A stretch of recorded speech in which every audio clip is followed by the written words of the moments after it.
इथे मी शेवंतीची फुलशेती करीत असताना इथं ग्रोविकचा ग्रो 6 म्हणून हा मल्चिंग पेपर वापरलाय, तर याचा मला पूर्णपणे बेनिफिट झालाय आणि डम्पिंगचा पण प्रॉब्लेम खूप कमी प्रमाणात आलाय।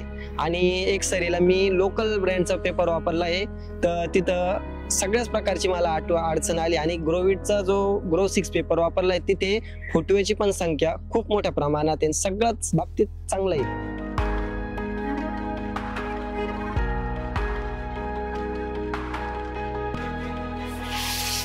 ग्रोविट।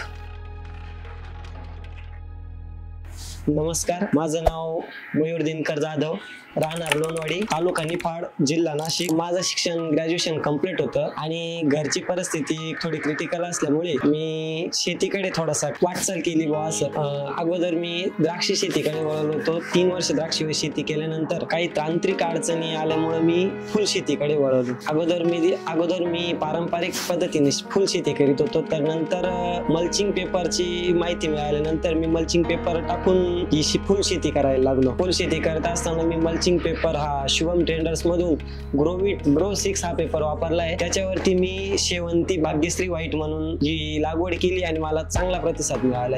इथे मी शेवंतीची फुल शेती करीत असताना इथं ग्रोविकचा ग्रो 6 म्हणून हा मल्चिंग पेपर वापरलाय, तर याचा मला पूर्णपणे बेनिफिट झालाय आणि डम्पिंगचा पण प्रॉब्लेम खूप कमी प्रमाणात आलाय।